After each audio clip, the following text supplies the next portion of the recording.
देखिए क्वेश्चन, सिद्ध कीजिए कि √3 अपरिमेय संख्या है। तो ये देखिए क्वेश्चन जो है बार बार एग्जाम में आता है, ठीक है। √3 हो या √5 हो, ठीक है। तो इसका नियम थोड़ा सा याद रख लेना है। देखिए कोई भी सिद्ध करने के लिए अगर आता है तो उसको सिद्ध करने के लिए सबसे पहले ध्यान देना है, अगर वो कह दे कि हमें सिद्ध कीजिए वास्तव में सही है कि गलत, तो ध्यान रखिए सही का उल्टा जो अपोजिट होता है गलत होता है, यानी और मान लीजिए दिन का रात, तो उसी तरह आपको संख्या की वैल्यू में सिद्ध करना है जो कि अपरिमेय संख्या है। तो देखिए अपरिमेय संख्या के उल्टा क्या होता है, परिमेय, ठीक है। अपरिमेय के उल्टा क्या होता है, परिमेय। तो आपको सिद्ध करना है। चलो भाई मान लेते हैं कि आप √3 अपरिमेय संख्या वास्तव में है कि नहीं है। तो उसके लिए सबसे पहले हम लोग सर्वप्रथम हल करने से पहले यहाँ ध्यान रखना है कि माना कि √3 एक परिमेय संख्या है, ठीक है। तो आपको याद होगा कि परिमेय संख्या की परिभाषा है वैसी संख्या जिन्हें p/q के रूप में लिखा जा सके, ठीक है। अर्थात उसका HCF कितना हो, 1 हो। HCF वैल्यू कितना आना चाहिए, 1, ठीक है। जिन्हें p/q के रूप में लिखा जा सके उन्हें परिमेय संख्या कहते हैं, और जिसका HCF 1 हो। तो यहाँ पर लिख लीजिएगा परिमेय संख्या यानी √3 बराबर p/q के रूप में इसे शामिल करना है, ठीक है। तो यहाँ पर लिख लीजिएगा जहाँ p और q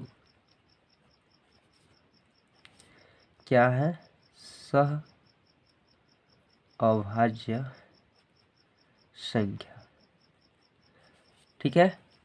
यानी जिसका HCF 1 होना चाहिए वही परिमेय संख्या होता है, ठीक है। तो यहाँ पर देखिए कभी भी ध्यान रखिएगा √3 में हो या √5 हो या √7 हो या √2 हो, ठीक है। ऐसे अगर केवल रूट में आता है तो ये टोटल एक ही रूप से बनाएंगे तो सभी का आंसर वही होगा, ठीक है। बस आपको संख्या चेंज कर देना है, ठीक है। तो ध्यान रखिए कभी भी रूट में आए, √3 √5 √7 √2 इस हालत में आए तो सबसे पहले ध्यान रखिएगा दोनों पक्षों को वर्ग करना होता है, ठीक है। तो यहाँ पर ध्यान रखिए, यहाँ पर देखिए पहले बटा वैल्यू है बराबर है तो इसको क्रॉस मल्टीप्लाई कर लेंगे, ठीक है। यानी तिरछा तिरछी गुणा, तो देखिए इसमें होगा तो √3 Q अब P हो गया, ठीक है। अब यहाँ पर देखिए लिख लेंगे दोनों पक्षों को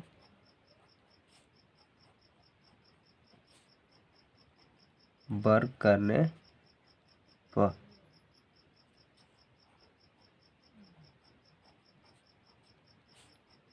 देखिए पक्ष को वर्ग हो गया।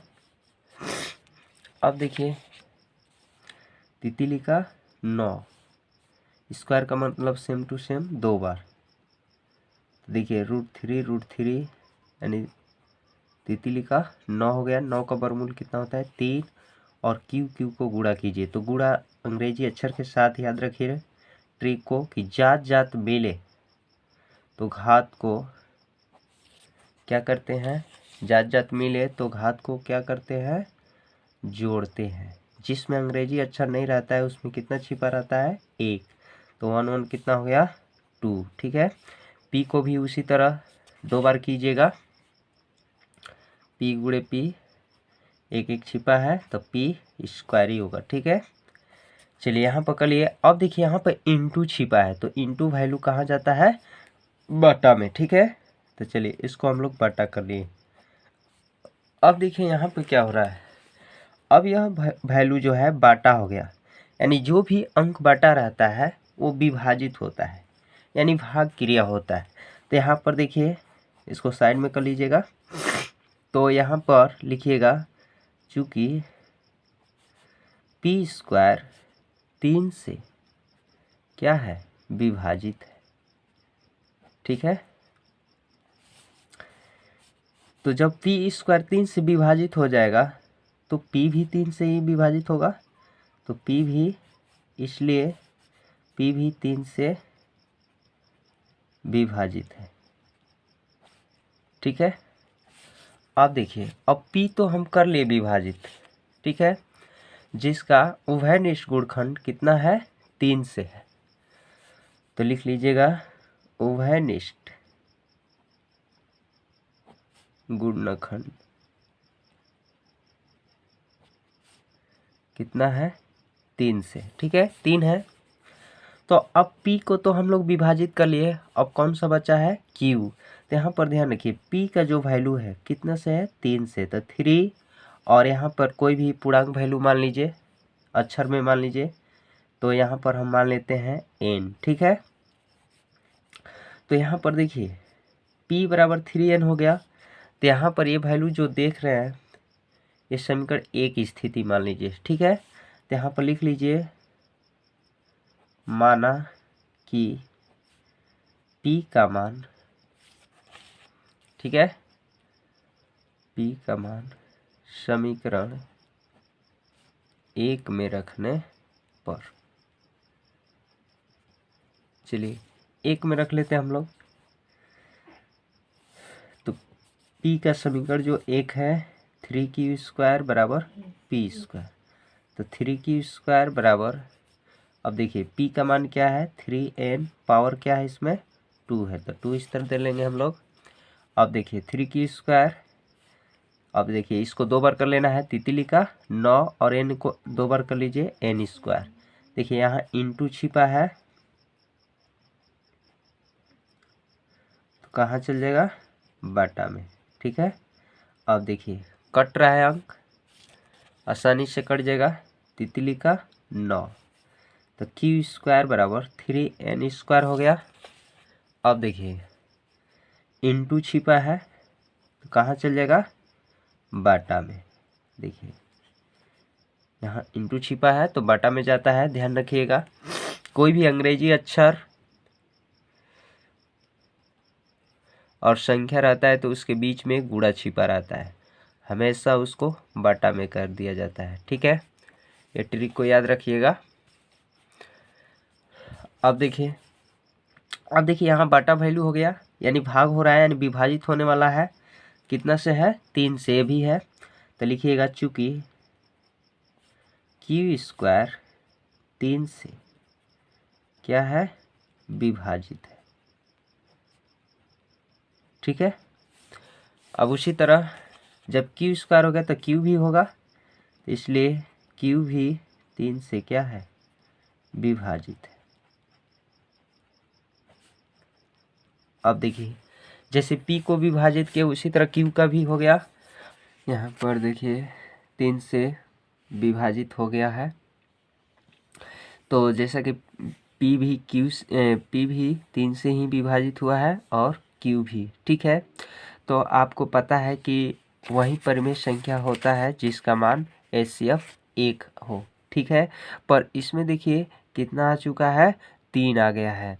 तो यहाँ पर ध्यान देना है कि अगर HCF का मान 1 नहीं आए तो वह परिमेय संख्या नहीं होगा। ठीक है, तो यहाँ पर तो हम लोग को पता चल गया कि यह √3 जो है परिमेय संख्या नहीं है, क्योंकि P और Q को जब शामिल हमने किया परिमेय में तो क्या आ गया, 3 आ गया, तो इसलिए आपका यह परिमेय संख्या नहीं है। तो अब हम लोग लिख लेंगे लास्ट में, P और Q 3 से क्या है, विभाजित है। ठीक है, दोनों वैल्यू 3 से ही विभाजित है। इसके बाद लिखेंगे जिसका उभयनिष्ठ गुणनखंड,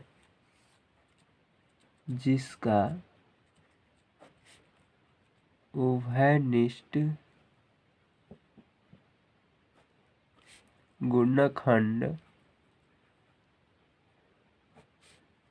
कितना है, 3 है। ठीक है, कितना गुणनखंड है, 3 है, ये लिख लेंगे हम लोग। इसके बाद लिखेंगे, देखिए यहाँ पर ध्यान रखिए, P और Q 3 से क्या है, विभाजित है, जिसका उभयनिष्ठ गुणनखंड कितना है, 3 है। तो इसके बाद लिख लीजिएगा, अतः, ठीक है, अतः हमारा मानना गलत सिद्ध हुई।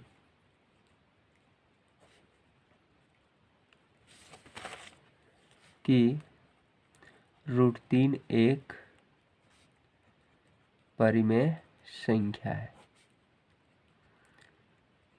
ठीक है, जो यह क्या है, विरोधाभास है।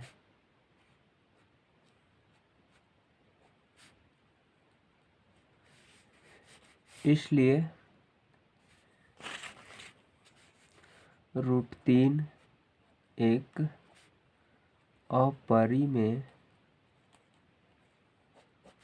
संख्या है। तो यहाँ पर आपको पता हो गया कि अपरिमेय क्यों हुआ, क्योंकि जो P और Q को जब शामिल किए थे √3 को परिमेय संख्या में, तो उसका तय हो गया कि आपका जो मान आने वाला है कितना आ गया है, 3 आ गया है। लेकिन परिमेय की वैल्यू जो होना चाहिए HCF कितना आना चाहिए, 1, ठीक है। तो यहाँ पर ध्यान रखना है कि सह अभाज्य संख्या जो वैल्यू P और Q जो होता है शामिल 1 में होना चाहिए, तभी आपका परिमेय होगा, ठीक है। तो यहाँ पर देख रहे हैं 3 आ चुका है, इसलिए हमारा मानना गलत सिद्ध हुआ कि √3 जो एक परिमेय संख्या है, ठीक है। अर्थात आपका √3 जो है एक अपरिमेय संख्या है, ठीक है। अगर आपको वीडियो यह पसंद आया तो ज़रूर इसे लाइक एंड शेयर कीजिएगा, ठीक है।